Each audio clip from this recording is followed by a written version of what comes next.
Hello guys, welcome to the channel. तो कैसे हैं आप सभी? आई होप आप लोग अच्छे होंगे। तो आज की इस वीडियो में हम करेंगे ट्रांजिएंट एनालिसिस का सेकंड वीडियो होने वाला है ये। इससे पहले मैंने आपको बताया था कि भाई सिंपल आर, इंडक्टर और कैपेसिटर जो होते हैं उनमें उनका क्या बिहेवियर रहता है ट्रांजिएंट पे। तो अपन ने ये पढ़ा था कि भाई रेजिस्टर जो है वो इमीडिएटली रेस्पॉन्ड करता है ट्रांजिएंट पे। ट्रांजिएंट का मतलब ही यही था कि टाइम के साथ अपन एक स्विच लगाते हैं, तो मतलब पता चल गया कि भाई वो एक ट्रांजिएंट का न्यूमेरिकल्स है। तो अब इंडक्टर जो है वो अपन ने देखा था कि इंडक्टर जो है firstly act as a open circuit, then finally act as a short circuit, मैंने आपको बताया था। और ये जो है सडन करंट को ओपोज करता है, सडन चेंज इन करंट को। फिर दूसरा मैंने कैपेसिटर में बताया था CSO नाम की ट्रिक, कि capacitor firstly act as a short circuit, then finally act as a open circuit. क्यों? क्योंकि कैपेसिटर सडन वोल्टेज को ओपोज करता है, मतलब जो वोल्टेज पहले थी वही वोल्टेज बाद में होगी। ये मैंने आपको बताया था। और सेम इसी तरह से मैंने आपको इंडक्टर में ही बताया था कि जो करंट पहले होगा वही करंट बाद में होगा, क्योंकि सडन चेंज इन करंट को ये दोनों ओपोज करते हैं। अब आज की इस वीडियो में अपन करेंगे simple RL network, RC network और RLC नेटवर्क में क्या डिफरेंशियल इक्वेशन आती है, कौन से ऑर्डर की आती है, और बिहेवियर ऑफ RL सर्किट और बिहेवियर ऑफ RC सर्किट, ये अपन आज की इस वीडियो में करेंगे। चलिए शुरुआत करते हैं अपन सबसे पहले कि RL सर्किट को आप कैसे सॉल्व करोगे। जैसे आपको कोई भी RL सर्किट का न्यूमेरिकल आ जाए तो आप उसको कैसे सॉल्व करोगे। तो सबसे पहले लेते हैं भाई, जैसे ये कोई वोल्टेज सोर्स है, ये स्विच है जो कि t=0 पे क्लोज हो रहा है, ये रेजिस्टर है, ये इंडक्टर है। ये एक बेसिक सर्किट ले रखा है अपन ने कि भाई RL सर्किट है, यहाँ वोल्टेज है और स्विच जो है t=0 पे क्लोज हो रहा है, ये R है और ये L है। तो ऐसे सवाल को अब देखो कैसे अपन सॉल्व करते हैं। अपन सिंपली इसमें जो है KVL लगा देंगे, KVL, ठीक है, करंट की इक्वेशन। तो जैसे ही लगाएंगे तो अपने को मिलेगा कि वोल्टेज इज RI, क्योंकि करंट जा रहा है RI प्लस इंडक्टर को अपन लिखते हैं L/di/dt। ये मैंने आपको पिछले वीडियो में बता रखा है। अब इसको सॉल्व करने के लिए देखो, ट्रांजिएंट के कोई भी न्यूमेरिकल को सॉल्व करने के लिए अपने को फॉर्मूला लगेगा डिफरेंशियल इक्वेशन मेथड। तो ये डिफरेंशियल इक्वेशन मेथड से ही सॉल्व होंगे सारी चीज़ें। अब देखो अपन कैसे करेंगे। अब आपको पता चल रहा है कि भाई यहाँ पे डिफरेंशिएशन के साथ में L आ रहा है कोफिशिएंट में। चलिए गाइज, अब देखिए V=RI+L/di/dt हो गया। अब उसके बाद में क्या होगा कि भाई डिफरेंशियल इक्वेशन मेथड से ये सॉल्व होगा। चलिए गाइज, अब देखिए जो RL सर्किट होता है उसमें क्या होता है कि अपन ने KVL लगाया तो V=RI+L/di/dt होती है। तो ये आपको डिफरेंशियल इक्वेशन मिलती है इसमें। और आपको ये याद रखना है कि भाई ये जो डिफरेंशियल इक्वेशन रहेगी ये नॉन होमोजीनियस होगी। मैं आगे आपको बताऊंगा कि सर ये नॉन होमोजीनियस और होमोजीनियस में क्या अंतर है। फिर भी मैं आपको अभी बेसिक बताऊं तो नॉन होमोजीनियस में आपको राइट हैंड साइड में भी कुछ चीज़ मिलेगी जब आप इसको डिफरेंशिएट करोगे, बल्कि होमोजीनियस में ऐसा नहीं होगा। राइट हैंड साइड बिल्कुल जीरो होगी, मतलब केवल और केवल उसका CF ही निकलेगा। अगर आपने डिफरेंशियल इक्वेशन के सवाल कर रखे हैं तो मैथ्स में पढ़ा होगा आपने। अब अगला है गाइज अपने simple RC circuit. RC circuit में कैसे होता है, अब देखो RC सर्किट में क्या होगा, ये पॉजिटिव नेगेटिव है, ये V है, ये स्विच बंद हो रहा है, ये रेजिस्टेंस है, यहाँ मैंने कैपेसिटर लगा रखे हैं, ये कैपेसिटर है, ये R है, ये t=0 पे स्विच बंद हो रहा है और मैंने इसमें इक्वेशन लगा ली I की। तो मुझे इक्वेशन मिलेगी। अब देखो इसमें जो है इसमें जो है आपको होमोजीनियस डिफरेंशियल इक्वेशन मिलती है, बल्कि RL सर्किट में आपको नॉन होमोजीनियस। कैसे? अब देखो मैं इसको लिख सकता हूँ V= जैसे मैंने KVL लगाया तो RI प्लस, अब यहाँ कैपेसिटर में जैसे आप करंट लिखते हो तो इसकी इक्वेशन होती है 1/C इंटीग्रेशन I/dt। ये आपको पता होना चाहिए। और ये एक होमोजीनियस डिफरेंशियल इक्वेशन मिलेगी। होमोजीनियस डिफरेंशियल इक्वेशन मिलेगी V=RI+1/C इंटीग्रेशन I/dt। अब अगला जो आपके पास आखिरी सर्किट है वो है R L C circuit, R L C circuit जिसमें तीनों रहेंगे।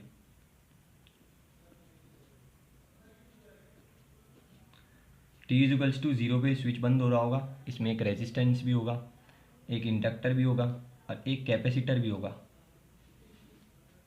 तो इसमें तीन होंगे। तीनों कैसे होंगे देखो, जैसे आपने इसमें लगाया केवीएल आई, तो ये इक्वेशन हो जाएगी V equals to I R, ये क्योंकि ये रेजिस्टेंस है, ये इंडक्टर है, ये कैपेसिटर है, तो V equals to I R plus inductor को मैं क्या लिखता हूँ L D I by D T, मैंने अभी आपको दिखाया कि अपन क्या लिखते हैं L D I by D T लिखते हैं इंडक्टर के केस में, तो L D I by D T plus 1/c integration I D T. अब अगर मैं इसको डिफ्रेंशिएट करूँ ना पूरी इक्वेशन को, तो मुझे मिलेगा डी वी, मैं डी टी के रेस्पेक्ट में इसको डिफ्रेंशिएट कर रहा हूँ, टाइम के रेस्पेक्ट में, रेजिस्टेंस कांस्टेंट है तो resistance D I by D T बाहर, रेजिस्टेंस बाहर आ जाएगा और करंट का डिफ्रेंशिएशन हो जाएगा, प्लस इंडक्टर बाहर आ जाएगा और इसका जब मैं करूँगा तो ये हो जाएगा D square I by D T square plus 1/c, और जैसे ही करूँगा तो इंटीग्रेशन हट जाएगा, केवल और केवल करंट हो जाएगा। तो आपके कुछ ऐसे आएगा। तो यहाँ पे आप देख रहे होंगे आपको सेकंड ऑर्डर की डिफरेंशियल इक्वेशन मिल रही होगी आरएलसी सर्किट में, और आरसी सर्किट के केस में आपको सिंगल की मिल रही है, और आरएल सर्किट में भी फर्स्ट ऑर्डर की डिफरेंशियल इक्वेशन मिल रही है। अब अपन देखते हैं भाई सिंपल आरएल सर्किट का क्या बिहेवियर रहता है और कैसे अपने को इसके न्यूमेरिकल अप्रोच करनी है। चलिए अब अपन देखेंगे guys DC response of an RL circuit. कल मैंने आपको बताया था एक बात ट्रांजिएंट में कि जो टोटल रेस्पॉन्स होता है वो होता है steady state response plus transient response. कल मैंने आपको ये दिखाया था, पिछले लेक्चर्स में अपन ने देखा था कि टोटल रेस्पॉन्स जो होता है वो steady state response plus transient response होता है। अब let us consider N RL circuit, positive negative voltage है, ये स्विच है, ये रेजिस्टेंस है, ये इंडक्टर है, ये L है, ये R है, ये T इक्वल्स टू 0 पे ये स्विच जो है क्लोज हो रहा है, और मैंने अब इसमें लगा दिया KVL। तो अब देखो स्विच जो हो रहा है T इक्वल्स टू 0 पे क्लोज हो रहा है, और सर्किट में T इक्वल्स टू 0 के बाद करंट भी फ्लो हो रहा है। इनिशियली अभी जो इंडक्टर है वो अनचार्ज्ड है, तो चलिए वही स्टेप रहेगा। सबसे पहले अपन क्या लगाएंगे KVL लगाएंगे, तो V equals to I R plus L D I by D T, ये क्लियर होगा आपको। अब डिफरेंशियल इक्वेशन मेथड में अपन क्या करेंगे, सबसे पहले ये जो इसका कोफिशिएंट है ना L, इससे डिवाइड कर देंगे, तो अपने को मिलेगा D I by D T is equals to R by L, क्योंकि इससे मैंने डिवाइड कर दिया आई, सॉरी ये प्लस है, is equals to V by L, ये अपने को मिलेगा। इसको आप दे दो इक्वेशन 1। अब उसके बाद क्या होगा कि इसको मैं डिफरेंशियल इक्वेशन मेथड से लिख सकता हूँ डी, मैं दोनों से आई कॉमन ले लेता हूँ, तो R by L I is equals to V by L. अब डिफरेंशियल इक्वेशन मेथड में क्या होता है कि जैसे मैं आई कॉमन ले लेता हूँ तो सी एफ के लिए क्या होता है D by R by L, और ये राइट हैंड साइड 0 हो जाती है, तो डी की जगह मैं एम लिख सकता हूँ। ये सारी चीज़ें डिफरेंशियल इक्वेशन मेथड में आती है।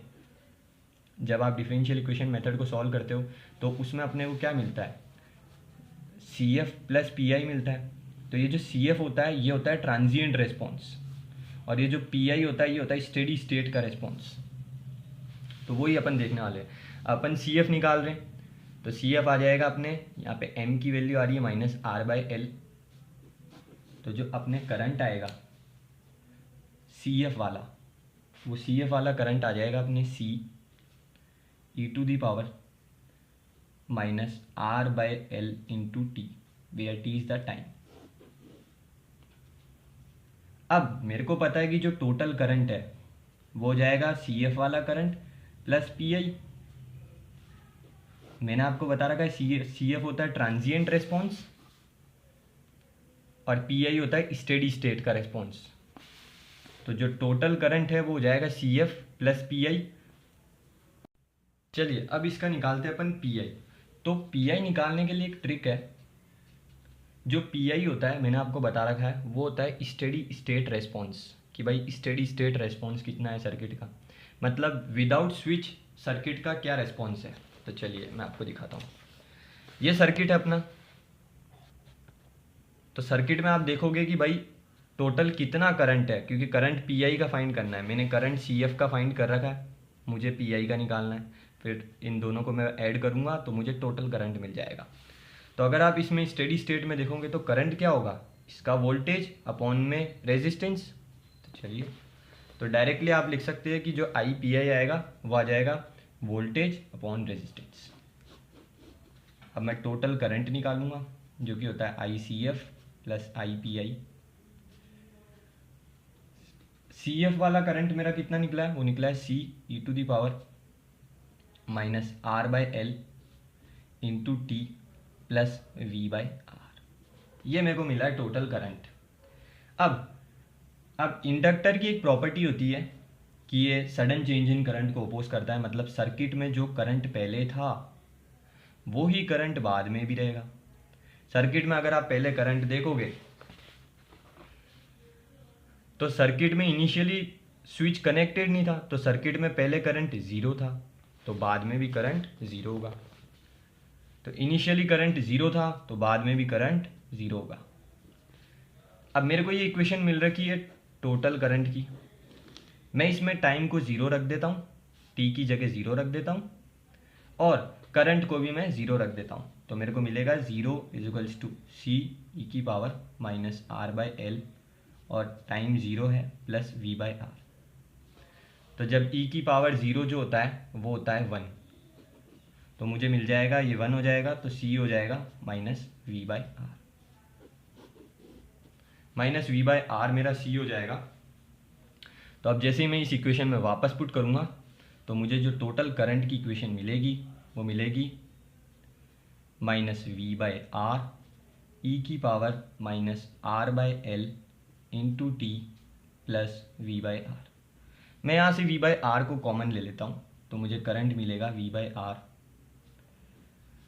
ये कॉमन लिया तो ये आगे लिख लेता हूँ मैं, वन माइनस फिर ये E to the power minus R by L into T. ये आपको मिलेगा करंट का एक्सप्रेशन, और आपसे ट्रांजिएंट में करंट का एक्सप्रेशन ही पूछा जाएगा। तो ये फॉर्मूला आप याद रखोगे तो आप डायरेक्टली आंसर कर सकते हो, नहीं तो ये मेथड रहेगा। अपन आने वाले लेक्चर्स में करेंगे कि ट्रांजिएंट के न्यूमेरिकल कैसे बनेंगे। अब ये जो आर बाय एल होता है इसका जो इन्वर्स होता है वो यहाँ पे टाइम कांस्टेंट होता है। तो जो टाइम कांस्टेंट होता है जिसको अपन टाउ भी कहते हैं वो होता है इसका इन्वर्स एल बाय आर। कि ट्रांजिएंट कितना टाइम ले रहा है उसको बोलते हैं अपन टाइम कांस्टेंट। इसकी जो यूनिट होती है ये सेकेंड्स में होती है। और अगर मैं आर बाय एल की बात करूँ तो ये जो होता है ये होता है डैम्पिंग रेशो। डैम्पिंग रेशो, इसको डैम्पिंग रेशो बोलते हैं। अब इसमें बहुत सारी चीज़ें और फाइंड करनी है, जैसे अगर मैं वोल्टेज अक्रॉस रेजिस्टर फाइंड करूँ, this is voltage across resistance. अपन ने करंट का एक्सप्रेशन निकाल लिया, अब वोल्टेज अक्रॉस रेजिस्टर निकालते हैं, क्योंकि भाई ये भी पूछा जाता है कि वोल्टेज अक्रॉस रेजिस्टेंस कितना आएगा। तो वो क्या होता है, वोल्टेज क्या होता है, करंट इंटू रेजिस्टेंस। करंट का एक्सप्रेशन मैंने आपको निकाल रखा है, वो होता है V by R, one minus ई की power minus R by L into T into R. मेरा आर से आर गया तो मुझे जो वोल्टेज अक्रॉस रेजिस्टेंस मिलेगी वो मिलेगी वी वन माइनस ई की power minus R by L into t. तो ये मुझे मिलेगा वोल्टेज अक्रॉस रेजिस्टर। तो अगर इसको भी आप डायरेक्टली याद करते हो तो अपन फॉर्मूले से डायरेक्ट निकाल सकते हैं, अपने को सबकी वैल्यू गिवन रहेगी और अपन डायरेक्टली निकाल सकते हैं। अब थर्ड अपन निकालते हैं वोल्टेज अक्रॉस इंडक्टर। चलिए वोल्टेज अक्रॉस इंडक्टर अपन निकालते हैं। तो वोल्टेज अक्रॉस इंडक्टर क्या होता है, एल di/dt। इंडक्टर बाहर हो जाएगा, डिफरेंशिएशन होगा। मैंने करंट की टर्म ऑलरेडी निकाल रखी है। क्या निकाल रखी है? करंट की टर्म मैंने, तो करंट की टर्म मेरे निकल रखी है। करंट का expression V/R 1 minus e⁻⁻R/L into T, ये मैं उसमें पुट कर दूंगा। देखो मैंने डायरेक्ट V/R को मल्टीप्लाई करा था जो बाहर था, तो ये हो जाएगा V/R minus V/R e⁻⁻R/L into T. अब मुझे इसका करना है differentiation with respect to t, तो इंडक्टर के अक्रॉस वोल्टेज आएगी L, dt का इसके रेस्पेक्ट में इसका डिफरेंशिएशन तो ज़ीरो होगा, माइनस अब V/R बाहर आ जाएगा और e⁻⁻R/L इंटू टी का पहले होगा, तो e⁻⁻R/L का e⁻⁻R/L ही होगा और माइनस बाहर आ जाएगा, तो ये हो जाएगा V/R e⁻⁻R/L इंटू टी। फिर इस R/L इंटू टी का वापस होगा तो हो जाएगा माइनस R/L इंटू टी। तो इंडक्टर से इंडक्टर गया, रेजिस्टेंस से रेजिस्टेंस गया, क्योंकि ये मल्टीप्लाई में है, और प्लस हो जाएगा ये। तो इंडक्टर के अक्रॉस वोल्टेज आएगी V, और ये T नहीं होगा क्योंकि T का तो 1 हो जाएगा फाइनली, क्योंकि इसका वापस अगर आप करोगे तो T के रेस्पेक्ट में तो ये T का 1 ही होगा। तो VL के अक्रॉस जो वोल्टेज आएगी अक्रॉस इंडक्टर वो आ जाएगा V e⁻⁻R/L इंटू टी, और ये वोल्ट में रहेगा। ये आपको याद होना चाहिए। ये एक्सप्रेशन अगर आपको याद रहेगा तो अपन डायरेक्टली ही सॉल्यूशन कर सकते हैं बहुत ही आसानी से। V e⁻⁻R/L इंटू टी, और ये e की पावर में जब भी माइनस आवे, जैसे यहाँ पे माइनस का टर्म दे रखा है, तो इसका मतलब है कि ये जो फंक्शन है ये डीके हो रहा है, मतलब इंडक्टर के अक्रॉस जो वोल्टेज हो रही है वो टाइम के साथ डीके हो जा रही है। तो अगर मैं इसकी ग्राफ भी बनाऊं, वोल्टेज अक्रॉस रेजिस्टेंस और वोल्टेज अक्रॉस इंडक्टर, तो इंडक्टर के अक्रॉस वोल्टेज जो हो रही है वो डीके हो रही है, तो वो जो है वो तो डीके हो रही है। लेट्स सपोज कुछ टाइम के बाद ये ज़ीरो हो जाएगी, और रेजिस्टेंस के अक्रॉस जो है वो वोल्टेज बढ़ती रहेगी, क्योंकि हीट लॉस भी होगा तो वोल्टेज बढ़ती रहेगी, क्योंकि स्विचिंग करंट फ्लो हो रहा है। लेट्स सपोज ये 5 टाउ का टाइम था जब ट्रांजिएंट पूरा तरीके से ख़त्म हो गया था, तो ये बनता है VL का ग्राफ और ये बनता है VR का ग्राफ। तो गाइज ये था DC response of an RL circuit. अगले वीडियो में अपन इसके अपकमिंग वीडियोस में अपन इसके न्यूमेरिकल्स देखेंगे, और बहुत ही ईजिली इसके न्यूमेरिकल्स हो जाएंगे, और फिर अपन RC सर्किट देखेंगे, फिर उसके न्यूमेरिकल, देन RLC सर्किट, और फिर उसके भी न्यूमेरिकल करेंगे अपन। तो बने रहिए वीडियो के साथ, और अगर आपको समझ आता है तो प्लीज़ लाइक, सब्सक्राइब और शेयर ज़रूर करें चैनल को, जिससे बहुत सपोर्ट मिलेगी। थैंक्स गाइस, और कमेंट में बताइए गाइस कि आपको एक्सप्लेनेशन समझ आ रहा है क्या।